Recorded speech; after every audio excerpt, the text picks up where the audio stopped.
Shalom, selamat malam Jemaat BIC yang diberkati Tuhan. Shalom. Luar biasa di tengah hujan yang seperti ini.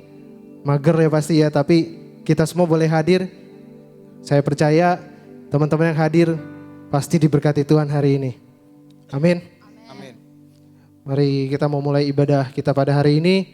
Saya undang untuk berdoa. Mari kita tundukkan kepala, mari kita berdoa. Terima kasih Tuhan Yesus Kristus. Kami bersyukur ya Bapa, kalau kami Tuhan boleh sampai Tuhan di ibadah BIC pada hari ini Tuhan. Seberapa yang ada pada kami Tuhan, kami rindu Tuhan untuk memberikan terbaik bagi Engkau Tuhan. Mungkin Tuhan kami yang datang Tuhan dengan segala masalah, kami pulang boleh mendapatkan jawaban Tuhan. Kami boleh mendapatkan kemenangan daripada Engkau Tuhan. Terima kasih Bapa, kiranya Kau yang pimpin Tuhan ibadah kami Tuhan dari awal pertengahan hingga akhirnya Tuhan. Biar nama-Mu saja Tuhan yang diagungkan, biar nama-Mu saja yang dimuliakan dalam ibadahnya kami Tuhan. Dan juga kami bersatu hati ya Bapa, jika ada kuasa roh jahat yang hendak mengganggu ibadah kami Tuhan, kami sama-sama bersatu hati, kami tolak semuanya di dalam nama Tuhan Yesus Kristus Tuhan. Biar Kau saja yang ditinggikan Tuhan, biar Kau saja yang diagungkan. Kami mulai ibadah kami Tuhan, di dalam nama Tuhan Yesus Kristus. Jemaat yang percaya boleh sama-sama dengan saya katakan amin. Mari saya undang untuk teman-teman berdiri, kita mau naikkan satu pujian. Sekalipun kita berjalan di dalam gelombang, di tengah badai, kami percaya kemuliaan Tuhan boleh dinyatakan dalam kehidupan kami.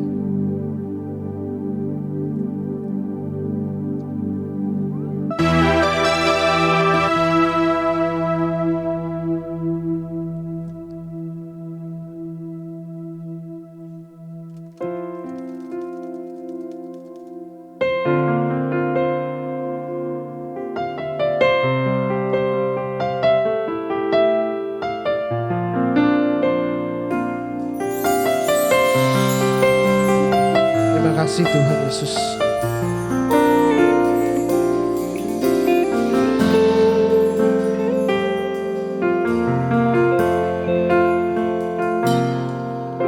Saat ku berada di tengah gelombang, Kau ada di sana. Hadapi cobaan, lewati ujian, tangan-Mu melindungiku, kasih-Mu menguatkanku. Kemuliaan-Mu Tuhan pasti nyata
berjalan di dalam bayang gelap.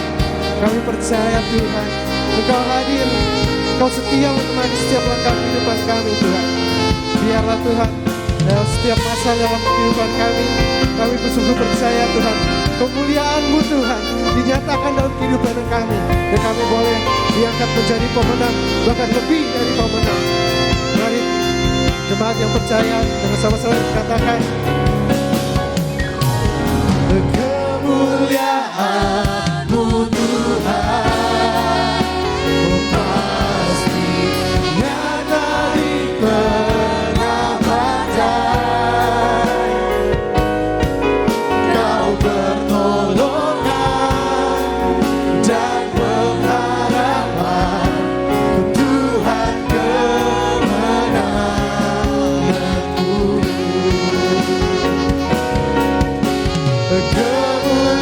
Kemuliaan-Mu Tuhan, pastinya dari pengamatan, Kau pertolongan dan pengharapan, Tuhan kemenanganku. Kau pertolongan kami Tuhan, Kau pertolongan dan pengharapan, Tuhan kemenanganku.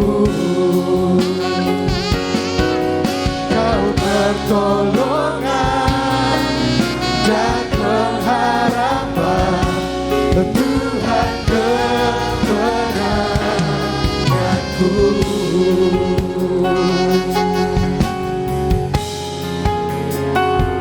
Mari kita menyembah Tuhan. Haleluya Yesus. Kami percaya Tuhan, Engkau baik Tuhan. Terima kasih Tuhan. Terima kasih Yesus. Terima kasih. Dalam setiap musim Engkau ada Tuhan. Kami percaya Yesus. Haleluya Yesus. Biar Kau saja yang diagungkan dalam pujian kami Tuhan. Haleluya Yesus. Haleluya. Biar segenap nafas memuji-Mu Tuhan. Haleluya.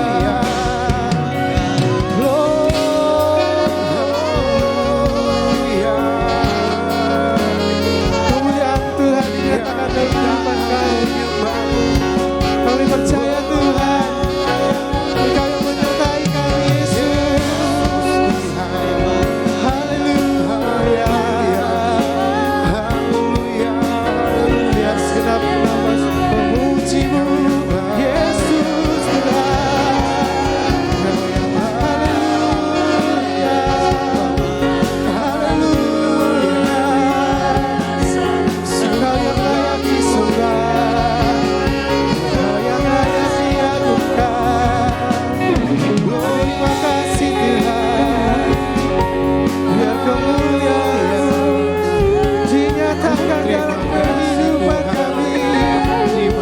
Biar kemuliaan-Mu Tuhan dinyatakan dalam kehidupan kami.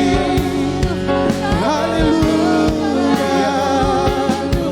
Haleluya. Engkau yang layak disembah, Engkau yang layak diagungkan. Kami sembah, Kami sembah Kau Tuhan. kami agungkan. Terima kasih Tuhan.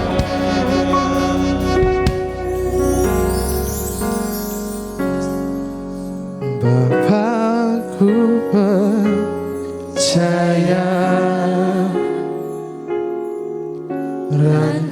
rancangan-Mu indah. Bapakku percaya Kau turut bekerja dalam segala hal. Mari jemaat biasa katakan kebaikan bagiku. Bapakku percaya. Amin. rancanganmu indah. Bapa-Ku percaya Kau turut bekerja dalam segala hal, mendatangkan kebahagiaan. Dengan segenap hati katakan,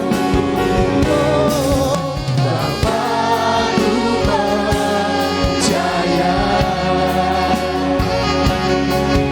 rancanganmu indah. Bapa-Ku percaya Kau turut bekerja dalam segala hal, mendatangkan kebaikan bagiku. Kau turut bekerja dalam segala hal, mendatangkan kebaikan bagiku. Kau turut bekerja dalam segala hal, mendatangkan kebaikan bagiku. Berikan kemuliaan hanya bagi Tuhan. Haleluya. Bapa, seperti pujian ini Tuhan, kami percaya Tuhan bahwa rencanamu Tuhan, rancanganmu yang terbaik dalam kehidupannya kami Tuhan. Terima kasih Tuhan, sekalipun kami berjalan Tuhan di dalam lembah kelam, kami percaya Tuhan Engkau hadir, Engkau yang menyertai kami, Engkau yang menemani setiap langkahnya kami Tuhan, dan kami boleh keluar Tuhan menjadi pemenang di dalam Engkau ya Tuhan. Terima kasih Tuhan, kami sudah memuji-muji Engkau, biarlah kami Tuhan boleh menyenangkan hatimu Tuhan lewat pujian kami. Biar Engkau ini disenangkan Tuhan. Jemaat BIC yang siap memuji Tuhan, mari dengan sama-sama katakan amin. Berikan kemuliaan bagi Tuhan. Haleluya. Saudara bersukacita hari ini? Amin. Saya mau bawakan satu lagu pujian. Mungkin ini lagu yang baru pertama kali di ibadah BIC nih. Judulnya adalah Tuhan adalah perisaiku. Dan kami percaya lewat pujian ini iman kita boleh tetap teguh di dalam Tuhan.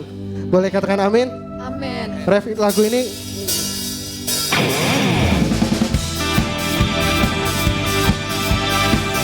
Tuhan kau kekuatan, Kau Tuhan yang besar. Haleluya Yesus.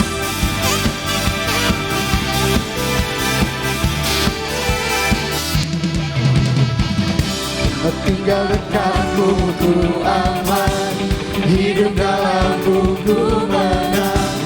Kau yang memegang hidupku di tanganmu, Kau menentukan langkahku. Ku berjalan di dalam kekuatanmu. Tuhan Kau perisaiku, lewati badai tak akan ku goyah. Imanku tetap teguh, takkan ku ragu mengikutimu.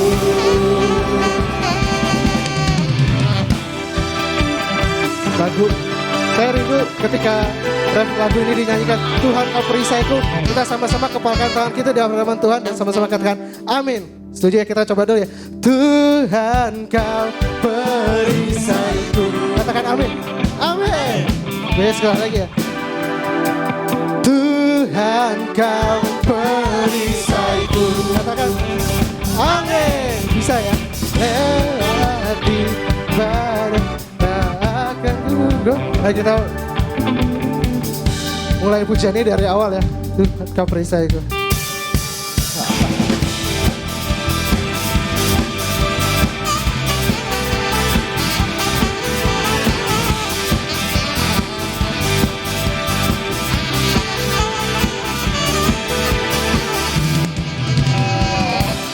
Tinggal dekatmu ku aman, hidup dalammu ku menang. Kau yang memegang hidupku di tanganmu, Kau meneguhkan langkahku.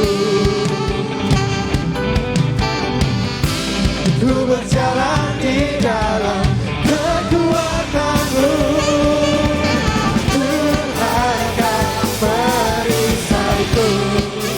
Amin.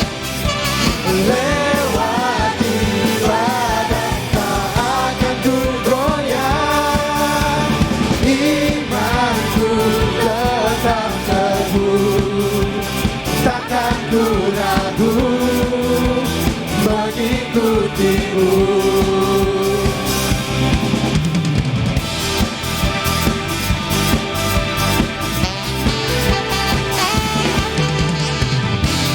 Hingga dekatmu ku aman, hidup dalammu ku menang.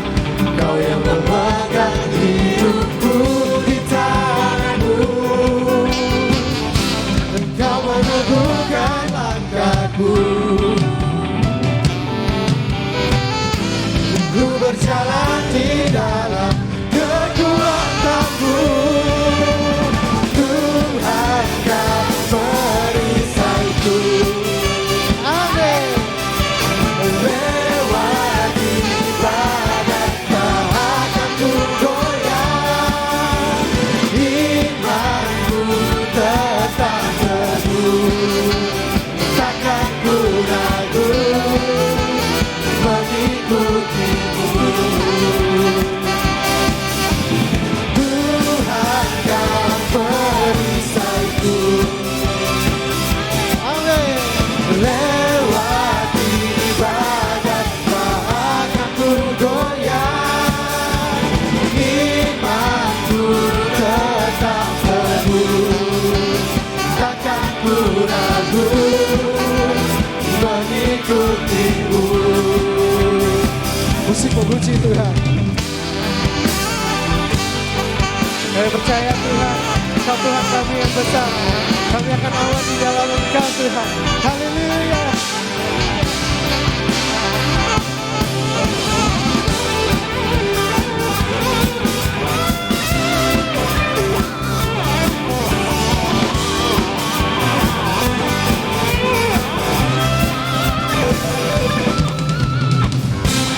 Kau meneguhkan langkahku. Oh, oh, oh. Ku berjalan di dalam kekuatan-Mu, kekuatan-Mu. Tuhan kan perisaiku. Amin. Lewati badai tak akan ku goyah, imanku tetap teguh, takkan ku ragu mengikutimu. Takkan ku ragu mengikutimu. Takkan ku ragu mengikutimu.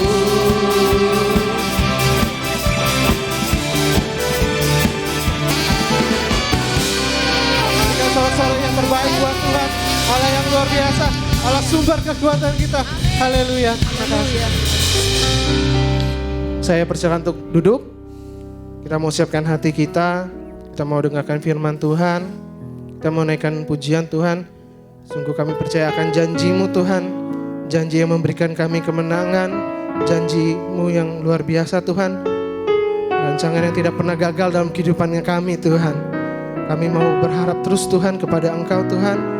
Kami percaya Tuhan, harapan kami tidak pernah sia-sia di dalam Engkau. Terima kasih Tuhan.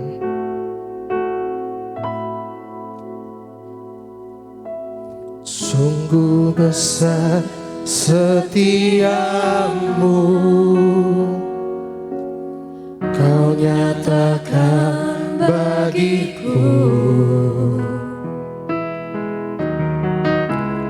Kau Bapa yang selalu mengerti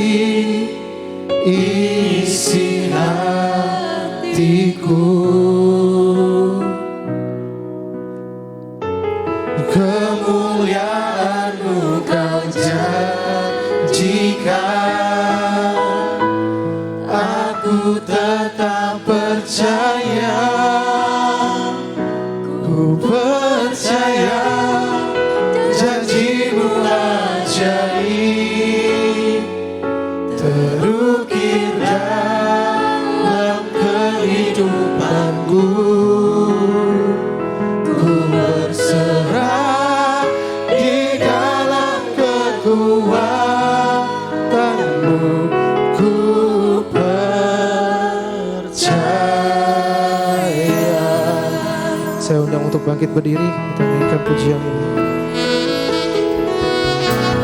Sungguh besar setiamu, Kau nyatakan Tuhan, Kau nyatakan bagiku.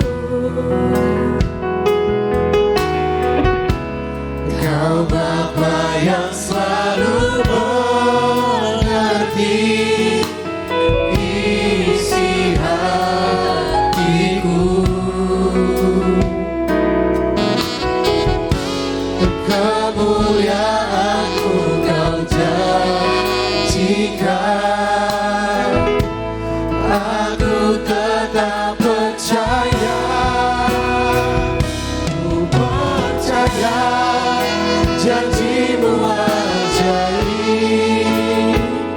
terukir dalam kehidupanku.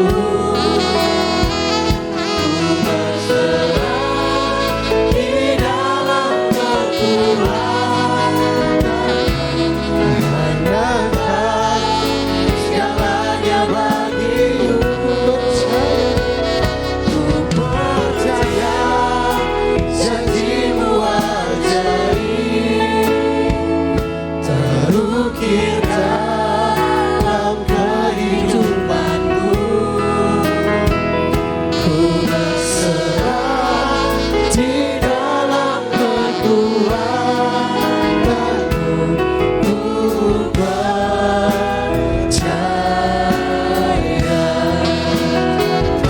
ku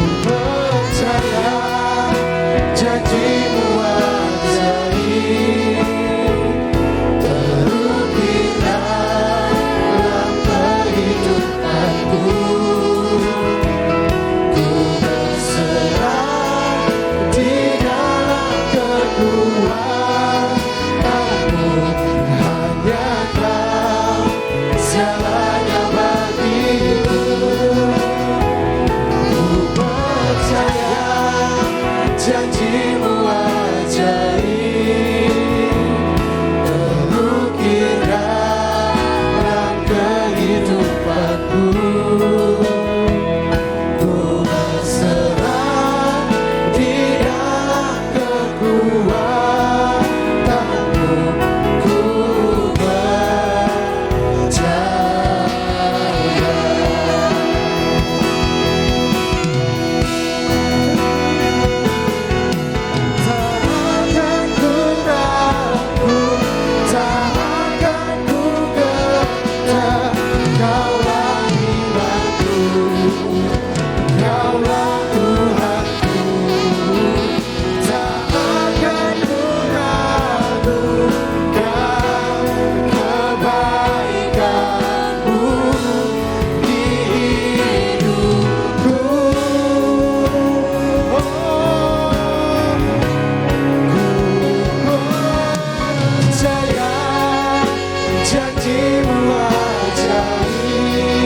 Ku berserah di dalam kekuatanmu, hanya Kau segalanya bagiku. Ku percaya janjimu ajaib, terukir dalam kehidupanku. Ku berserah di dalam kekuatanmu. Ku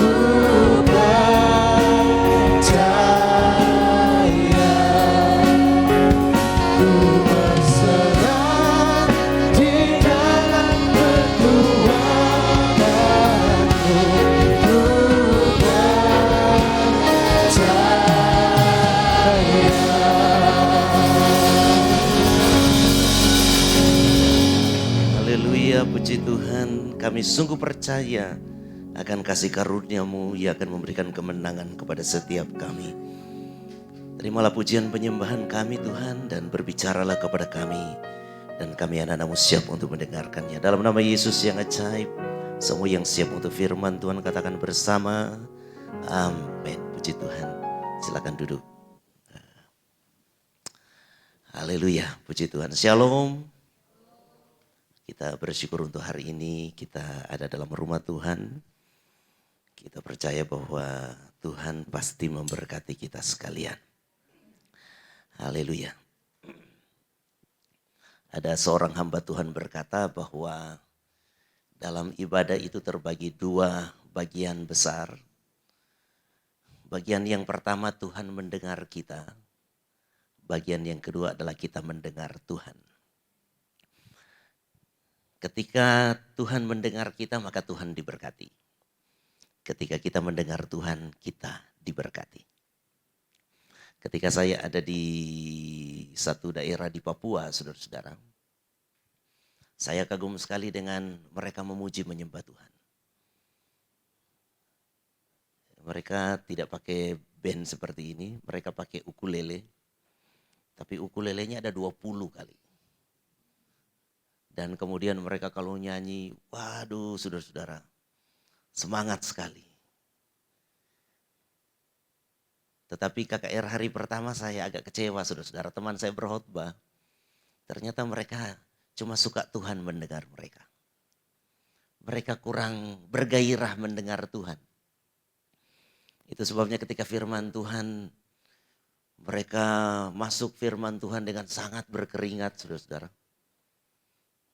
Karena main ukulele mereka enggak kayak kita begitu. Selama hampir 1 jam itu begitu saudara-saudara. Kemudian yang lain-lain menari saudara-saudara. Jadi habis 1 jam itu mereka semua capek betul. Dan ketika waktu mereka harus mendengar Tuhan, akhirnya Tuhan hampir berbicara sendiri. Karena mereka semua ngantuk saudara-saudara. Di satu saat ketemu tugas saya saudara-saudara untuk menyampaikan di satu seminar. Saya cuma katakan begini bahwa ketika Anda memuji Tuhan, Tuhan sangat diberkati. Itu kata Barak itu memberkati Tuhan ya. Tetapi kalau saudara mau diberkati, dengarlah firman Tuhan. Selama engkau menjadi orang Kristen gak doyan firman Tuhan, engkau tidak akan diberkati. Karena firman Tuhanlah yang menjadi berkat. Jadi saudara-saudara tadi kita sudah membuat Tuhan mendengar kita. Tiba saatnya saudara dan saya mendengar Tuhan. Katakan amin. Saudara saya agak rasa lucu berkhotbah hari ini saudara-saudara. Karena saya pelayanan cukup padat hari-hari ini. Saya keluar pagi hari dari Bekasi. Belum pulang sampai sekarang karena saya ada rapat cukup panjang tadi di daerah Senen. Kalau pulang ke Bekasi buang waktu lagi. Jadi saya langsung jalan-jalan dulu sedikit di situ, baru ke sini. Dan hari-hari kemarin itu jadwal cukup padat saudara-saudara. Pada 2 hari yang lalu saya tanya sama istri saya, Mam, apa khotbah ini, tema khotbah di BIC? Kemudian kita berdua saling pandang dan kemudian, ya apa ya? Mereka saya bilang, coba periksa WA. Mereka kasih tema apa? Kemudian istri saya ketawa. Ya kemarin kan bukan mereka yang kasih tema, kamu yang kasih tema. Waduh, saya kasih tema apa ya? Bapak Ibu Saudara, tetapi saya sungguh percaya bahwa pekerjaan Tuhan adalah pekerjaan Tuhan. Ketika saya beberapa waktu yang lalu dikejar-kejar untuk kasih tema, saya lagi berpikir khotbah yang lain saudara-saudara. Tetapi tiba-tiba saya bilang begini, sudah kasih tema aja biasa saja. Kuat dalam Tuhan, saya punya otak kosong waktu itu. Jadi saya cuma ngomong saja saudara-saudara, tetapi ternyata Tuhan kemudian mengisi tema itu dengan sesuatu. Yang hari ini saya akan sharing kepada saudara-saudara. Jadi hari ini saudara-saudara khotbah yang saudara akan dengar itu bukan khotbah yang saya temukan. Tetapi khotbah yang sangat memberkati saya. Dan temanya adalah yaitu kuat di dalam Tuhan. Mari kita akan membaca sebuah ayat dalam firman Tuhan yang terdapat di dalam 2 Timotius pasal yang kedua ayat yang pertama. Saya sungguh percaya firman Tuhan ini adalah untuk kita semua. Katakan amin. 2 Timotius pasal 2 ayat yang pertama. Mari kita baca bersama 2, 3.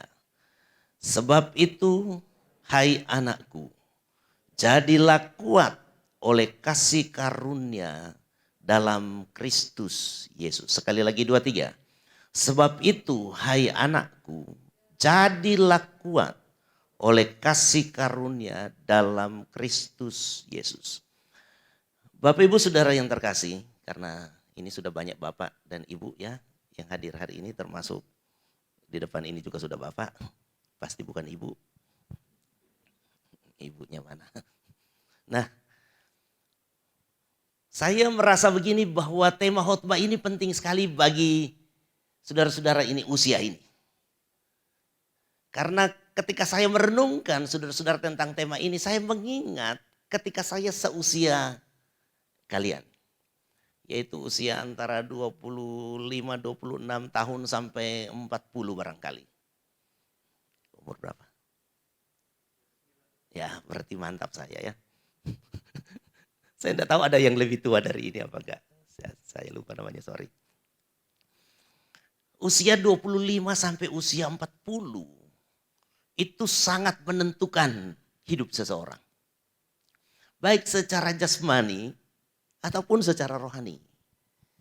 Apa yang kita bangun itu sangat ditentukan oleh usia ini. Dan saudara yang terkasih, kalau saudara tanya kepada saya, pertarungan saya terbesar itu terjadi di usia kapan? Bukan sekarang ini. Itu di usia seperti Bapak, Ibu, saudara-saudara, adik-adik semua. Saya merintis pekerjaan Tuhan usia 26 tahun. Dan sejak waktu itu saya masuk dalam peperangan hidup saya. Sebelum itu saya hidup dalam damai sejahtera, saudara-saudara, menjadi anak. Menjadi pengerja, tantangan terbesar jadi pengerja apa? Ya cuma diomelin Om Paul. Enggak ada yang lebih hebat dari itu. Cuma ngelihat Om Paul enggak senyum, itu aja tantangan terbesar. Yang lain enggak. Semua aman, tempat tinggal aman, makan minum aman. Kalau saya lagi kekurangan uang, Bapak Gembala bilang kepada kami pengerja, kalau kurang uang lapor. Tapi saya malu ngelapor, itu sebabnya saya sering jalan dari Grogol sampai sini. Karena apa? Habis uang. Tetapi tidak ada masalah untuk saya. Saya anggap lagi jalan-jalan di Jakarta, saya orang kampung. Jadi dari Grogol sampai di sini saya jalan, saya anggap ya ini wisata lah. Jadi saya jalan hampir 1 jam, lumayan jauh loh dari Grogol sini, hampir 5 kilo itu. Hanya itu, tidak ada yang lebih dari itu. Tetapi ketika saya mulai merintis pelayanan, umur 26 tahun. 27 tahun saya menikah. 28 tahun sudah punya anak. Mulai waktu itu saya baru masuk di dalam peperangan hidup saya. Mulai banyak yang memusuhi saya. Saya merintis gereja di Bekasi. Yang pertama yang saya tahu memusuhi saya itu adalah 1, 2, 3. 3 gereja, 3 pendeta. 4 sama yang saya pimpin di kompleks itu. Saya tahu begini saudara-saudara, mengapa ini yang saya bilang pertama? Karena saya tahu ada 4 pendeta yang tidak senang dengan saya. Dan mereka mengaku sendiri. Saya ketemu dengan salah satu pendeta paling senior. Ketika di puncak dia bilang, oh kamu yang Taufik itu di Mekarsari ya? Oh iya om, emang kenapa om? Saya dulu marah sekali sama kamu. Saya bikin salah apa om? Kamu pencuri anak sekolah minggu saya. Oh, bagaimana saya pencuri om? Kamu kasih uang sama mereka. Saya ketawa. Om, waktu dulu itu saya tidak punya uang sama sekali. Saya mau kasih uang mereka dari mana? Tidak punya uang sama sekali. Tapi betul kamu curi sekolah minggu saya. Jadi saya jadi tahu betul-betul memang yang saya sampaikan ini itu kenyataan. Pendeta jadi musuh saya. Istri saya satu waktu di sebuah acara duka diomelin sama ibu pendeta yang lain. Sama gitu temanya. Jemaatnya sudah mau ngelawan ibu pendeta tapi untung istri saya diam saja. Itu baru dari pendeta. Belum tetangga. Pak Haji. Pernah diusir dari mana segala macam. Saudara-saudara, dan itu pertarungan yang luar biasa. Kemarin kakak saya cerita begini. Ingat dulu di atas rumah ini. Saya siapkan bensin 1 jerigen. Saya tanya kenapa? Soalnya ada orang ancam mau bakar rumah kita. Jadi kenapa kau siapkan bensin? Supaya jangan cuma rumah kita yang kebakar. Kalau sampai mereka bakar rumah kita, saya siram semua ini rumah ini dengan bensin. Supaya kita satu kompleks habis sama-sama. Saya bilang, mantap itu. Ada jemaat kami satu waktu ngomong sesudah ada konflik besar. Ketika kami diserbu massa. Dia tanya sama saya begini, mau nggak kita bom masjid itu? Saya tanya bagaimana caranya, kamu punya cara? Punya. Jadi bagaimana? Masih usia seperti itu saudara-saudara. Dan peperangan sangat hebat saudara-saudara. Kami diancam kiri kanan. Tetapi puji Tuhan. Memang untuk menang harus ada peperangannya. Untuk ada jarahan harus ada pertempurannya. Kalau enggak ada pertempuran, enggak ada kemenangan. Kalau enggak ada peperangan, enggak ada jarahan. Saudara. Secara rohani di hari-hari itu saya melayani dengan kondisi iman yang kalau mau dibilang acak-acakan ya acak-acakan saudara-saudara. Ada waktu kuat sekali iman, ada waktu betul-betul iman hampir kandas saudara-saudara. Saudara bayangkan ngusir setan 3 jam per hari selama 3 hari. Jadi saya ngusir setan jam 9, 10, 11, 12. Besok lagi 9, 10, 11, 12. Besok lagi 9, 10. 3 hari 9 jam ngusir setan saudara. Bukan doa malam sambil ngantuk. Dulu saya masih pengerja saudara-saudara. Waduh kalau sudah doa malam saudara. Ini saya lihat pengerja-pengerja bertanding tidur. Saya tidak tahu sekarang masih, tapi pengerja sekarang lebih bagus dari kami dulu ya. Kalau kami dulu suka ngantuk, tidak berdoa. Jadi Om Paul suruh berdoa saya dan teman-teman dari jam 5 sampai jam 7 pagi. Itu cuma haleluya 5 kali pas baru datang. Habis itu merenung di dalam mencari visi. Betul-betul. Mungkin kalau saya Om Paul sudah dilempar pakai batu atau pakai sendal. Pernah sekali sih dilemparin sepatu di kamar. Dulu kamar kami di atas itu.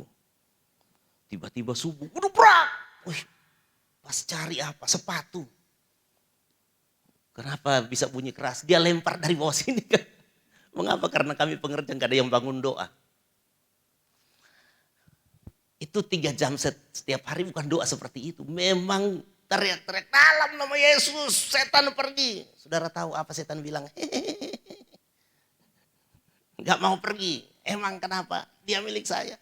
Diketahui setan 3 jam saudara kira enggak stres. Pendeta diketawain setan, stres saudara.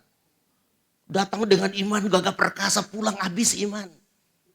Pikir sudah tenang, besok sudah selesai. Ya jam 9 malam besok dipanggil lagi, Om balik lagi setannya.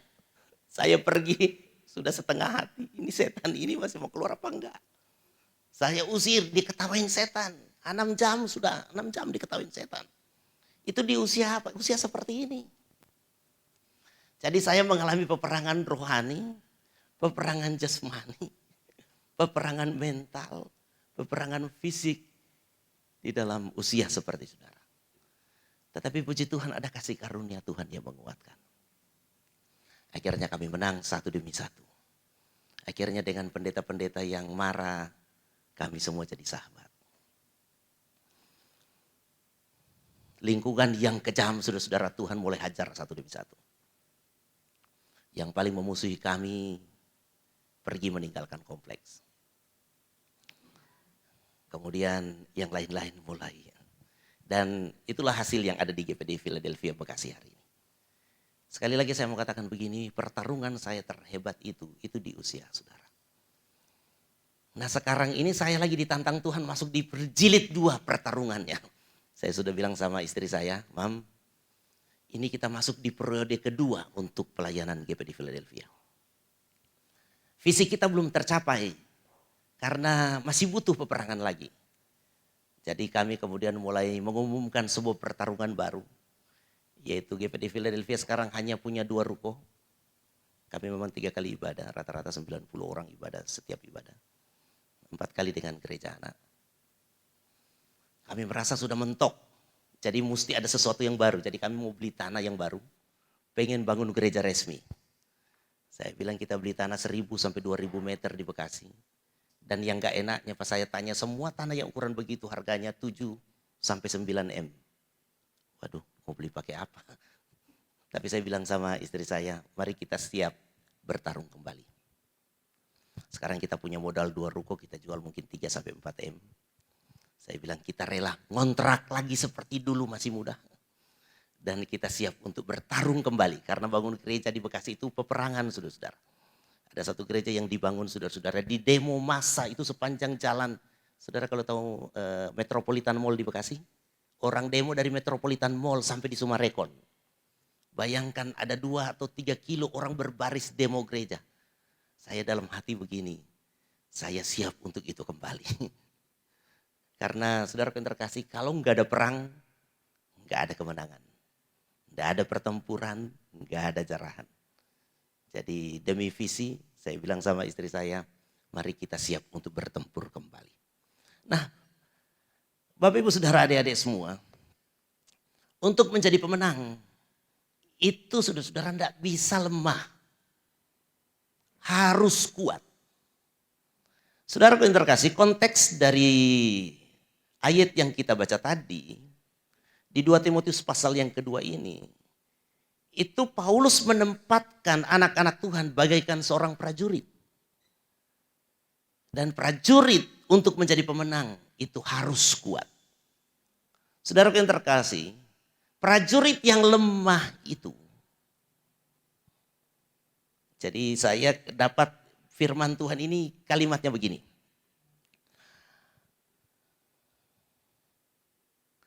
Hanya orang kuat yang bisa jadi berkat. Orang lemah, merepotkan, menyusahkan. Jadi saudara-saudara kalau kita jadi prajurit, lantas kita kuat, kita jadi berkat untuk negara, untuk komandan, untuk teman-teman kita. Tetapi orang-orang lemah, lemah fisik, lemah hati, lemah pengetahuan, itu merepotkan saudara. Jadi saya mau katakan begini, kalau jemaat BIC ini adalah orang-orang yang kuat, maka kalian akan menjadi para pahlawan. Dengan kata lain engkau akan jadi berkat. Tetapi kalau engkau lemah, engkau akan menyusahkan. Jadi kalau ada seorang suami di sini yang lemah, itu istri dan anak-anak disusahkan oleh dia. Direpotkan oleh dia. Komunitasnya juga disusahkan, direpotkan oleh dia. Tetapi kalau saudara adalah orang yang kuat, engkau seorang suami yang kuat, engkau jadi berkat bagi istri dan anak. Kalau engkau adalah laki-laki yang kuat di dalam pekerjaan, engkau akan jadi berkat bagi perusahaanmu. Kalau engkau pemimpin perusahaan, engkau akan jadi berkat bagi karyawanmu, bagi banyak orang di sekitarmu. Tetapi kalau engkau pribadi yang lemah, engkau akan menyusahkan banyak orang. Orang yang lemah itu nomor 1. Masalah paling berat adalah nggak bisa pikul tanggung jawab. Orang lemah nggak bisa pikul tanggung jawab. Padahal kita tahu berkat itu berbanding lurus dengan tanggung jawab. Orang yang nggak mampu pikul tanggung jawab, jangan harap dia diberkati dan menjadi berkat. Jadi orang lemah itu sangat sulit hidupnya. Di dalam pertarungan yang berat begini, lantas lemah memang betul-betul merepotkan. Merepotkan istri, anak, lingkungan, gereja, komsel, dan lain sebagainya. Penyakit nomor 1 adalah nggak bisa pikul tanggung jawab.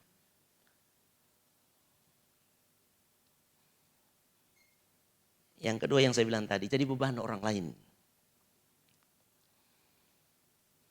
Bikin orang lain juga bisa kalah gara-gara kita. Karena kita membebani. Tetapi kalau kuat, kita akan menguatkan tim kita. Yang berikut saudara-saudara, orang yang lemah itu bikin suasana jadi tidak damai. Mengapa orang lemah itu rewel? Saudara tahu rewel ya? Apa? Saudara tahu rewel? Orang lemah itu rewel, saudara. Anak-anak kita kalau lagi kuat karena sehat, mereka tenang, penuh sukacita. Tetapi kalau mereka lemah karena sakit, rewel. Dan orang rewel itu salah satu ciri-cirinya adalah cengeng. Bahasa anak-anak bilang cemen. Nah saudaraku yang terkasih, kalau saudara-saudara seperti itu betul-betul menghilangkan damai sejahtera. Tetapi memang saudara-saudara pada akhirnya kita harus memandang begini. Yang pertama semua kita harus jadi kuat, katakan amin. Jadi kalau ada di sini yang dikasih tanggung jawab nggak bisa, kemudian suka bikin hilang damai sejahtera karena rewel dan cengeng, saya harap saudara-saudara menjadi kuat, katakan amin. Tetapi bagi saudara-saudara yang kuat, mari buat keputusan. Untuk apa? Untuk kalau engkau kuat, engkau rela menolong yang lemah. Amin. Karena kita tidak boleh kuat sendiri saudara-saudara. Kita harus rela menolong yang lemah. Dan kita berharap satu waktu yang lemah pun menjadi kuat kembali. Katakan amin. Jadi di sini begini, saya simpulkan di bagian ini adalah bahwa di masa yang berat di usia kalian, jadilah orang kuat. Karena kesuksesan pribadi, keluarga, pelayanan tergantung padamu. Kalau engkau kuat, engkau akan dipercaya tanggung jawab yang besar. Dan berkatnya juga pasti besar. Jadilah kuat, supaya engkau tidak merepotkan orang di sekitarmu. Jadilah kuat, supaya engkau tidak menghilangkan damai sejahtera orang di sekitarmu. Jadilah kuat, supaya engkau bisa menguatkan orang-orang yang lemah. Saya sungguh berharap sekali lagi komunitas ini bukan komunitas yang cemen, yang cengeng, banyak rewel. Tetapi komunitas ini adalah komunitas yang kuat, penuh dengan gairah, penuh dengan semangat, penuh damai sejahtera dan sukacita. Katakan amin. Nah, bagaimana supaya kita kuat? Di dalam firman Tuhan yang kita baca tadi, ternyata bagi orang Kristen, sumber kekuatan itu ada dalam kasih karunia Tuhan. Jadi seorang yang menerima kasih karunia Tuhan dengan iman, maka orang itulah yang akan menjadi kuat. Jadi orang yang menerima kasih karunia Tuhan itulah yang akan menjadi kuat. Sebab itu hai anakku, jadilah kuat oleh kasih karunia dalam Kristus Yesus. Kalau saudara tanya apa kasih karunia yang akan menguatkan kita? Ayat yang kedua berkata begini. Apa yang telah engkau dengar daripadaku. Saudara yang terkasih, kalau kita perhatikan ayat firman Tuhan ini. Dibilang berhubungan bisa, tidak berhubungan bisa juga. Tetapi saya sungguh percaya bahwa urutan pernyataan firman Tuhan ini itu menyimpan rahasia kekuatan kita. Saudara yang terkasih, saudara harus tahu bahwa kasih karunia yang terbesar yang bisa kita terima itu adalah Yesus itu sendiri. Katakan amin. Dan Yesus itu adalah firman. Katakan amin. Jadi kalau kita mau menerima Yesus yang adalah kasih karunia yang akan menguatkan kita, itu artinya begini, kita menerima Yesus dalam bentuk firman yang kita dengar. Jadi orang Kristen yang akan jadi kuat adalah orang Kristen yang mau mendengarkan firman Kristus. Firman Kristus itulah merupakan kasih karunia yang akan menguatkan kita. Mengapa saudara-saudara firman Kristus itu akan menguatkan kita? Karena Lukas pasal 6 ayat 45. Lukas pasal 6 ayat 45 berkata begini.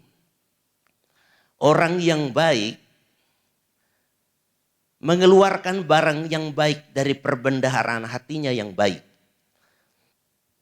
Dan orang yang jahat mengeluarkan barang yang jahat dari perbendaharaannya yang jahat. Mari kita baca bersama kalimat yang terakhir 23. Karena yang diucapkan mulutnya meluap dari hatinya. Bapak Ibu Saudara, kalau seorang anak Tuhan mendengarkan firman Kristus, dia sebenarnya mendengarkan luapan isi hati Yesus. Saudara dengar ini dengan baik. Orang yang mendengarkan firman Kristus. Orang itu sedang menerima luapan isi hatinya Yesus. Dan Yesus berkata, orang baik mengeluarkan barang yang baik dari perbendaharaan hatinya yang baik. Saudara percaya Yesus baik? Amin. Saudara percaya Yesus sangat baik? Saudara percaya Yesus sempurna kebaikannya? Dari hati Yesus yang baik itu meluap firman-Nya. Dan kalau seorang mendengarkan firman Yesus, itu sama dengan menerima isi hati Yesus. Dan orang yang kemudian seperti Mazmur 119 ayat yang ke-11 berkata, Mazmur 119 ayat 11, dalam hatiku aku menyimpan janjimu atau firmanmu. Maka saudara perhatikan hati Yesus yang diterima itu kemudian menyatu dengan hatinya. Dan orang yang memiliki hati Yesus, dia pasti kokoh. Dia pasti kuat. Dia pasti teguh seperti Yesus. Katakan amin. Jadi kalau saudara mau jadi kuat, maka saudara harus terima firman-Nya Yesus. Itu adalah anugerah terbesar bagi kita. Saudara perhatikan, anak Tuhan yang tidak peduli firman Tuhan, tidak punya kekuatan. Anak Tuhan yang seperti saya bilang tadi, cuma suka didengar Tuhan, nggak suka mendengarkan Tuhan. Saya tadi mengikuti sebuah rapat dan ada seorang hamba Tuhan yang ngomong begini. Saya sih kalau mau datang di gereja bukan untuk dengar firman Tuhan. Saya datang di gereja cuma mau mengucap syukur. Ya, orang ini menggenapi yang kata pendeta yang lain tadi. Cuma dia pengen Tuhan yang dengar dia. Dia tidak pengen dengar Tuhan. Orang Kristen yang gak suka dengar firman Tuhan. Saudara mau terima dari mana kasih karunia Tuhan di dalam Kristus itu? Orang yang akan menerima kasih karunia Tuhan itu hanya orang yang menghargai firman Tuhan. Itu sebabnya Amsal 13 ayat yang ke-13 berkata bahwa orang yang pandang remeh firman Tuhan akan menanggung akibatnya. Mengapa? Karena dia pandang remeh isi hatinya Tuhan. Dia pandang remeh luapan hatinya Tuhan. Dia pandang remeh akan niat baiknya Tuhan. Dia pandang remeh rencana Tuhan. Dia pandang remeh keputusan Tuhan. Padahal saudara tahu di dunia ini apa yang tidak diciptakan dengan firman-Nya. Di dunia ini semua diciptakan oleh firman Tuhan. Jadi orang yang pandang remeh firman Tuhan, dia meremehkan kekuatan kuasa Allah. Semua terjadi di dunia ini karena firman. Jadi orang yang menerima kasih karunia dalam Kristus, yang sama dengan orang itu menghargai firman Tuhan, maka dia akan menjadi seperti prajurit yang kokoh, yang kuat. Mengapa? Karena Tuhan tinggal di dalam hatinya. Saudara yang terkasih, dan saya mau katakan begini, engkau akan jadi seperti Paulus yang berkata, adapun hidupku ini bukannya aku lagi, tapi Kristus yang hidup di dalam aku. Kalau saudara tanya Kristus hidup di dalam Paulus dalam bentuk apa? Dalam bentuk firman yang menyatu dengan hatinya. Kemudian hatinya menjadi sumber kehidupan. Karena ketika firman Tuhan ada di hati seseorang, maka sumber kehidupannya itu adalah hati Tuhan sendiri. Orang yang menyimpan firman di hati, maka hatinya dan hati Tuhan menjadi satu. Dan hati yang bersatu dengan hati Tuhan itu akan meluapkan kehidupan Yesus. Itu akan mempengaruhi cara berpikir, akan memperbaharui sikap hidup, akan memperbaharui cara berkata-kata, akan memperbaharui perilaku seseorang. Dan orang seperti itu baru dia kokoh kuat di dalam Tuhan. Seperti Yesus yang tidak pernah kalah, kita pun akan begitu. Seperti Yesus yang selalu berhasil, kita pun akan seperti itu. Seperti Yesus selalu penuh dengan damai sejahtera, kita pun begitu. Seperti Yesus yang sanggup menanggung beban seberat apapun, kita pun akan jadi seperti itu. Amin. Kegagalan orang Kristen adalah tidak jadi seperti Yesus. Mengapa? Karena tidak suka mendengarkan firman Tuhan dengan cara yang benar. Dia cuma suka dengar dan lupakan atau cuma jadi pengetahuan. Mari terima itu, simpan di dalam hati. Kalau saudara-saudara punya waktu, saudara boleh search otak jantung. Saudara-saudara, kalau kita bilang heart itu kan jantung, saudara. Sekarang ini ada sebuah pengetahuan baru bahwa otak manusia itu bukan cuma di belakang jidat kita ini. Ada otak jantung, saudara-saudara. Ada susunan saraf di jantung yang mampu merekam begitu banyak informasi dan memberikan impuls untuk mempengaruhi kehidupan. Dan orang yang merekam firman Tuhan di otak jantungnya, saudaraku yang terkasih, orang itu luar biasa. Mengapa? Dari otak jantungnya akan mengalir sebuah kehidupan, sebuah inspirasi hidup, sebuah nilai-nilai hidup, kekuatan hidup yang akan menjadikan dia sebagai pemenang. Jadi saudara-saudara pulang dari sini boleh search di Google, ada saudara tulis otak jantung. Nanti saudara akan menemukan bahwa orang yang menyimpan firman Tuhan di hati, itu secara ilmiah sudah dibenarkan, saudara-saudara. Dulu orang pikir memori itu cuma ada di otak. Tetapi sebenarnya semua di sel kita ini ada memorinya. Tetapi di jantung itu memorinya paling luar biasa. Paling mempengaruhi kehidupan. Itu sebabnya tidak salah Alkitab berkata bahwa sumber kehidupan itu datang dari hati kita. Bukan liver ya, heart. Bukan yang gambar begini, tapi gambar yang begitu. Yang sarang heo.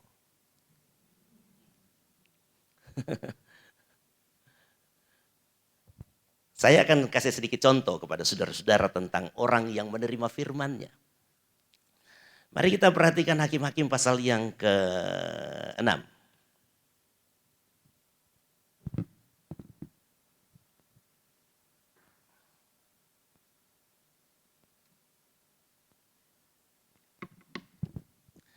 Hakim-Hakim pasal 6, mari coba kita perhatikan beberapa ayat. Sedikit lagi khotbahnya ya. Kalau sudah ngantuk ya saya berharap jangan.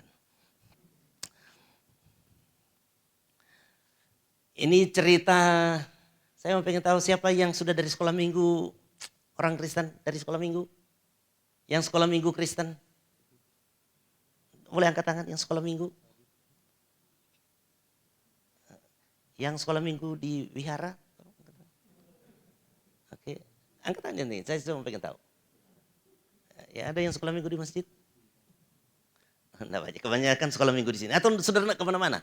Sekolah minggu di warung sebelah. Oke, jadi saya anggap saudara-saudara sudah tahu kisah ini ya, tentang Gideon. Gideon itu hidup di masa Israel yang paling buruk, saudara-saudara. Mengapa? Karena mereka ada di dalam penguasaan dua bangsa, yaitu Midian dan Amalek. Mereka kalau berhasil dalam panen mereka nggak bisa menikmati karena orang Amalek datang untuk merebut. Dan kemudian di dalam kesusahan itu mereka berdoa. Dan saudaraku yang terkasih, kemudian ayat yang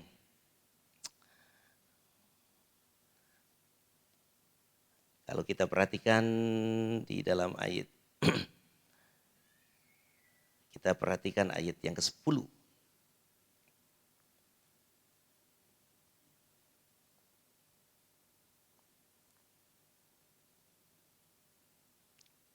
Itu kesalahannya. Kita baca ayat yang ke-12. Ayat yang ke-12. Malaikat Tuhan menampakkan diri kepadanya. Dan apa saudara-saudara? Oke.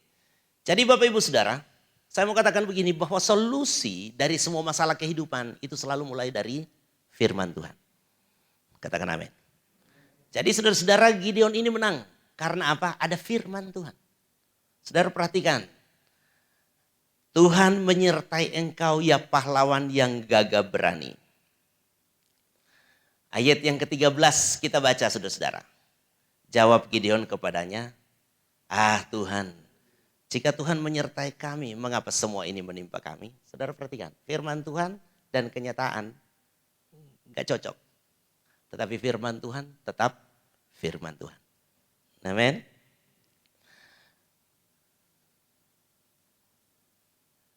Ayat yang ke-14. Jadi Tuhan bilang bahwa dia menyertai Gideon dan orang Israel. Tetapi Gideon menyangkalnya. Ayat 14. Lalu berparinglah Tuhan dan berfirman. Mari kita baca bersama 2-3. Pergilah dengan kekuatanmu ini dan selamatkanlah orang Israel dari cengkeraman orang Midian. Bukankah aku mengutus engkau? Ayat 15 ini seru sekali. Setiap Tuhan berfirman, Gideon menyangkalnya. Ayat 15, 2-3. Tetapi jawabnya kepadanya, "Ah Tuhanku, dengan apakah akan kuselamatkan orang Israel? Ketahuilah kaumku adalah yang paling kecil di antara suku Manasye, dan aku pun seorang yang paling muda di antara kaum keluargaku." Saudara perhatikan, Gideon ini ketika Tuhan datang berfirman, semua firman Tuhan gak cocok dengan dia. Tetapi saudara tahu bahwa firman Tuhan ini kemudian mengubahkan Gideon. Mengapa? Karena Gideon mendengarnya. Kemudian walaupun melalui proses, firman itu tertanam di dalam hatinya.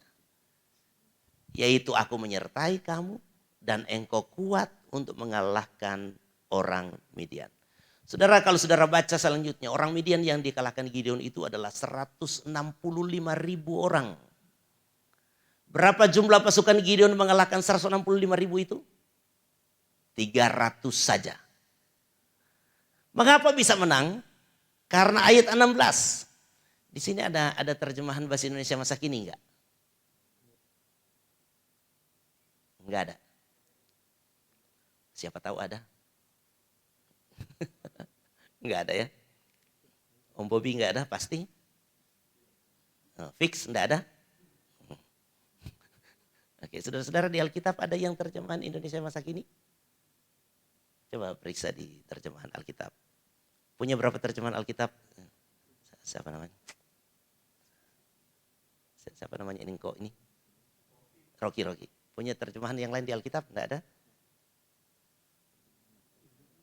Enggak ada ya? Kurang hobi terjemahan lain. Saya bantu bacakan. Bagi saudara-saudara, mengapa saya suka saudara ikut membaca, supaya jangan sampai saya berbohong ya. Supaya jangan sampai saya bohong. Hakim-Hakim 6 ayat 16 berkata begini.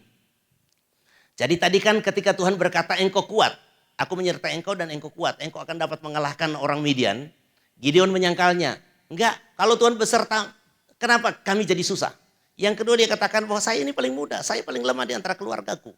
Tetapi saudara perhatikan, Hakim-Hakim 6 ayat 16 rahasianya. Ini adalah firman Tuhan, katakan bersama firman Tuhan. Nah, bunyinya apa saudara-saudara? Pasti kau bisa. Jadi di dalam terjemahan masa kini ini jelas sekali, pasti kau bisa kata Tuhan. Sebab akulah yang akan membantumu. Sebab akulah yang akan membantumu. Orang-orang Midian akan dapat kau hancurkan dengan mudah. Seolah-olah kau hanya menghadapi satu orang saja. Saudara perhatikan begini. Kalau ada firman Tuhan maka akan ada kemenangan. Katakan amin. Ini ayat yang sangat memberkati ketika saya Pak Semi ada di Solo, saudara-saudara. Ini luar biasa saudara-saudara. Kalau ada firman Tuhan maka kita akan kemudian menjadi pribadi yang sangat berbeda.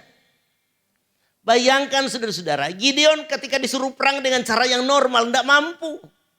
Tetapi ketika Tuhan beserta dengan dia, maka Tuhan berkata kau pasti bisa.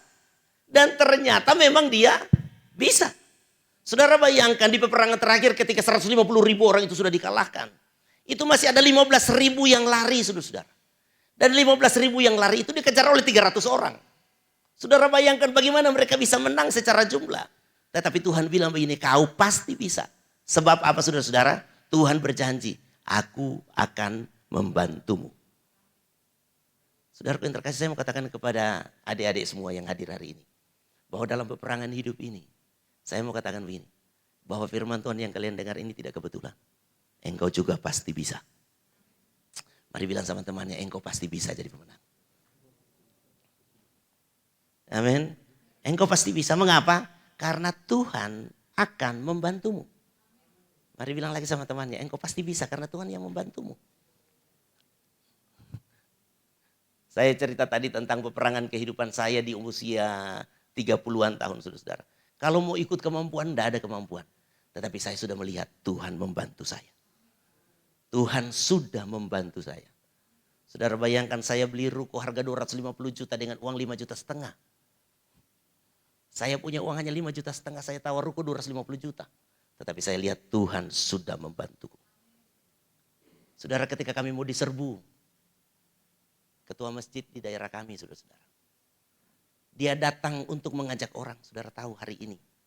nggak usah diajak, mereka kompak. Tetapi saudara tahu ketika Pak ini datang kepada salah satu rumah, itu orang itu berkata begini, Pak, kamu ngajak saya mau serbu orang punya ibadah? Kamu gak periksa diri dulu, bukan kau ini orang berdosa?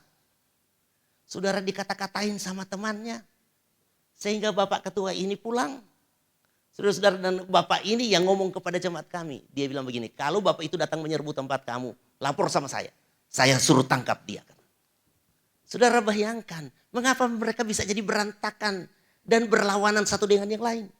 Saya melihat peristiwa Gideon terjadi kembali. Saya tahu Tuhan sudah membantu saya. Haleluya. Saudara yang terkasih, kalau sekarang jemaat di sana, ya kalau untuk ukuran GPD sudah cukup banyak. Kami punya ratusan orang jemaat. Siapa yang membawa jemaat itu? Saya melihat bukan jago saya. Saya melihat Tuhan sudah membantu saya.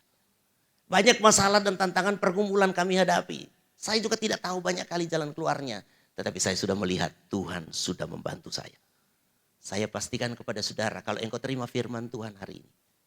Mari bilang sama temannya, tidak kebetulan engkau hadir hari ini. Amin, tidak kebetulan. Kalau engkau bisa dengar firman Tuhan ini hari ini, bahwa pasti kau bisa. Terimalah dengan iman, aku pasti bisa. Mengapa aku bisa? Karena Tuhan yang akan membantuku. Bahkan saudara perhatikan, kita dan tantangan hidup kita itu perbandingan jauh sekali. Kalau secara manusia 165.000 banding 300. Tetapi di mata Tuhan itu 300 banding 1. Amin. Di mata manusia tantangannya 165.000 banding 300 saudara-saudara. Tetapi di mata Tuhan dan orang yang disertai Tuhan itu 300 banding 1 kita yang menang. Kalau Tuhan membantu kita pasti kita bisa. Amin. Jadi kalau saudara mau kuat dan menjadi pemenang, terima firman Tuhan. Terima firman Tuhan, katakan amin. Jangan pandang remeh firman Tuhan. Buka hati untuk firman Tuhan. Karena firman Tuhan itu adalah kekuatan Allah. Paulus berkata dalam kitab Roma, aku sungguh-sungguh percaya bahwa Injil itu adalah kekuatan Allah. Percayalah kalau engkau terima firman Tuhan, engkau terima hati Yesus, engkau terima hati Yesus, engkau terima kekuatan Yesus, engkau terima karakter Yesus, engkau akan jadi pemenang, bahkan lebih dari pemenang. Mari semua bangkit berdiri, haleluya. Kita nyanyikan pujian yang lama, ku yakin saat kau berfirman. Kita percaya firman Tuhan itu jadi jawaban pasti untuk kita semua.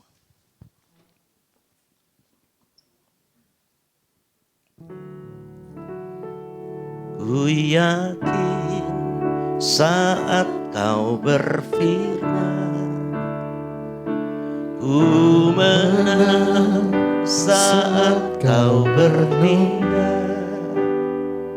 Hidupku hanya ditentukan oleh perkataanmu.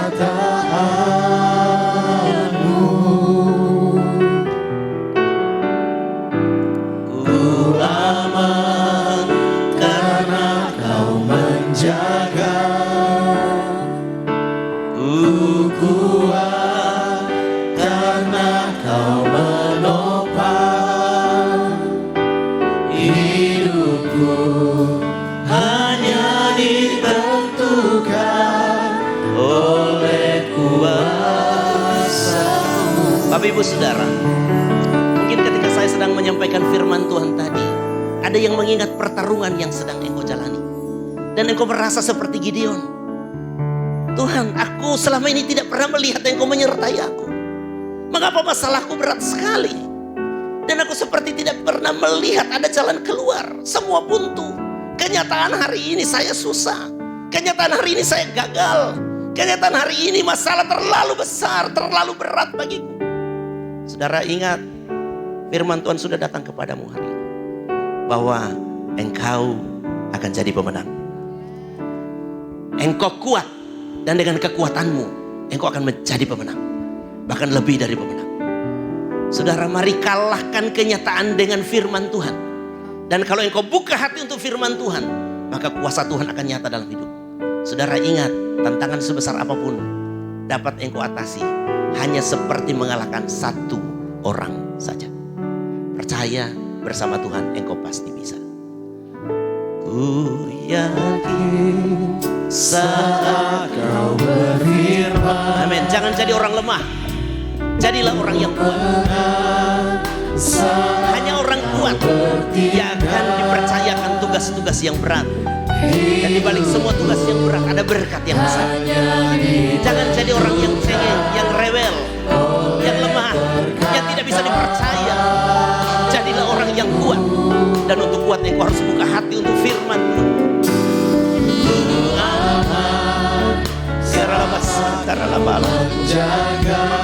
Oh, kami percaya hidup kami ditentukan oleh Engkau sendiri.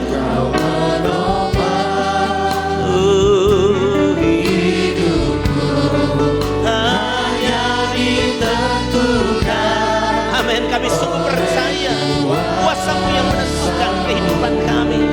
Bagi Tuhan, bagi Tuhan tak ada yang mustahil. Kami percaya bagi Tuhan tak ada yang tak mungkin. Mujizatnya disediakan bagiku. Ku diangkat dan bagi Tuhan, bagi Tuhan tak ada yang mustahil. Bagi Tuhan tak ada yang tak mungkin. Mujizatnya disediakan bagiku. Ku diangkat dan yang rindu jadi pemenang, angkat tanganmu. Bagi Tuhan, bagi Tuhan. Amin. Deklarasikan dengan iman bahwa bersama Tuhan engkau akan jadi pemenang. Engkau akan jadi kuat karena kekuatan Tuhan ada di dalam kehidupanmu. Haleluya. Mujizatnya disediakan bagiku. Ku diangkat dan dipulih. Ku diangkat, ku diangkat dan dipulihkan. Ku diangkat, ku diangkat dan dipulihkannya.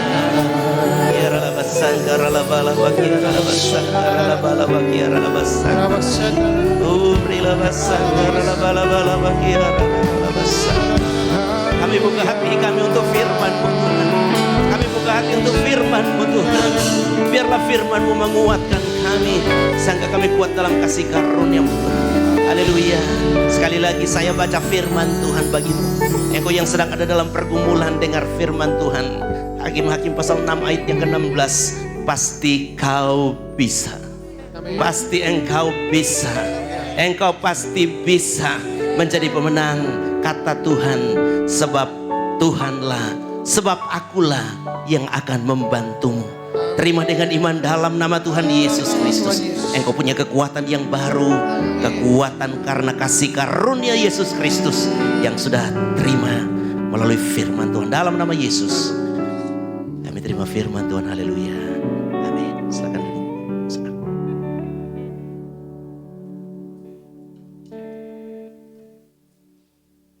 Terima kasih kepada Om Taufik dan Tante.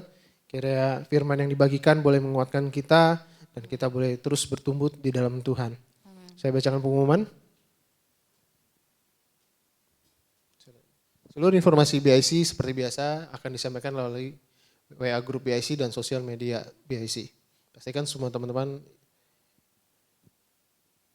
minggu depan kita akan diberkati oleh Pendeta Dolphin Andre dengan tema Band in Growing. Pastikan teman-teman untuk hadir di minggu depan. Jadwal doa dan puasa BIC setiap hari Selasa dan dimulai dari Senin pukul 10 malam sampai besok Selasa jam 3 sore. Happy birthday untuk teman kita Hendra Setiawan, Jenis, Kevin Setiawan, dan Desi Angela. Kiranya Tuhan menyertai setiap langkah kehidupannya teman-teman yang berulang tahun. Next. Welcome Budi, boleh? Yang namanya Budi, lambaikan tangan aja boleh? Saya belum lihat Budi. Oh, shalom ya bro. Kalau belum ada komunitas untuk beribadah, saya undang untuk setiap minggu boleh hadir di tempat dan waktu yang sama. Bagi teman-teman yang memiliki pergumulan dan membutuhkan bantuan doa, bisa menghubungi tim doa BIC di nomor yang tertera di layar. Oke, untuk teman-teman untuk tetap stay safe dan stay healthy. Tidak ada pengumuman lain, saya serahkan kepada Ko Semi.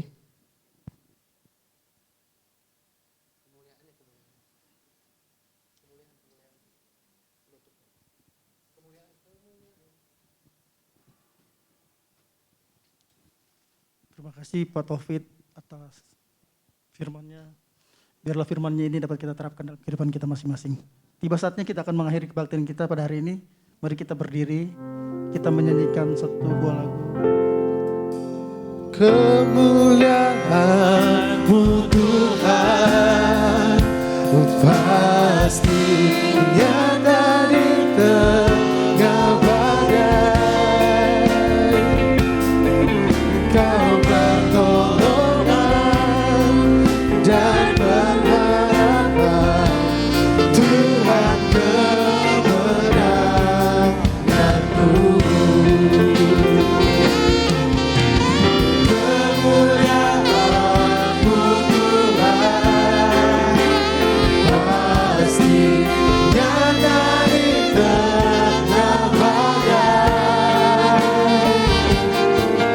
Kau pertolongan dan pengharapan, Tuhan kemenangan.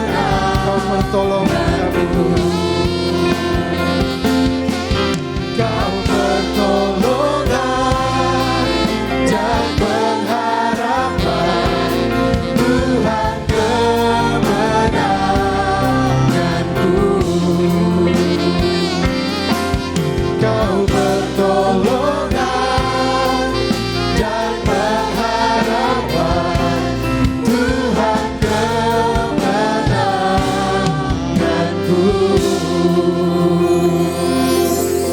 Allah Bapa kami dalam surga, kami datang lagi kepadamu mengucapkan syukur dan terima kasih atas kebaikan-Mu di mana Engkau telah memimpin kebaktian kami pada hari ini.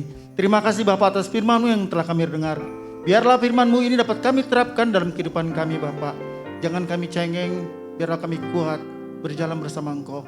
Terima kasih Bapa atas firman-Mu. Engkau juga memberkati Bapak Pendeta Taufik Ketiandaugo beserta keluarganya dalam kesehatannya. Engkau juga memberkati. Bapa, terima kasih Bapa. Engkau juga memberkati ya Bapa. Teman-teman kita yang baru kali ini hadir, biar mereka dapat tertanam dalam komunitas BIC Bapak. Terpujilah nama-Mu Bapak. Bapak Engkau juga yang memberkati Bapak. Rekan-rekan BIC yang berulang tahun.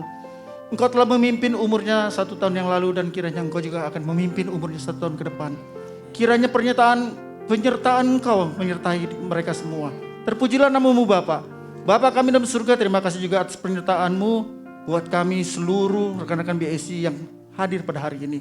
Engkau memberkati kami Bapak, Engkau memberkati anak-anak kami, Engkau memberkati setiap usaha, mata pencarian kami. Engkau juga yang memberkati kesehatan kami Bapak. Yang mempunyai masalah Engkau beri jalan keluar, yang sakit Engkau sembuhkan. Biarlah kami selalu berharap kepada Engkau. Yang tidak hadir juga Engkau beri mereka kerajinan ya Bapak. Kami tidak tahu apa masalah mereka, tapi kami yakin dan percaya Engkau yang akan membantu, Engkau yang akan turut campur tangan. Amen. Terpujilah nama-Mu Bapa, terpujilah nama-Mu Yesus. Bapa, terima kasih atas persembahan anak-Mu pada hari ini. Engkau juga memberkati. Bapa, terima kasih juga Bapa atas kebaikan-Mu. Engkau juga memimpin pimpinan BIC Bapak Beni Hira Bapak dan keluarganya. Engkau berkati dalam setiap usahanya, Engkau berkati dalam kesehatannya, Engkau berkati dalam pelayanannya. Terpujilah nama-Mu Bapa atas semua berkat-Mu. Rekan-rekan BIC, mari kita mengangkat tangan. Rekan-rekan BIC, terimalah berkat dari Allah Bapa, Allah Anak, Allah Roh Kudus, yaitu Tuhan Yesus Kristus. Mulai hari ini sampai selama-lamanya kami menerima berkat-Mu. Hanya di dalam nama Tuhan, Juru Selamat kami yang hidup. Haleluya. Amin.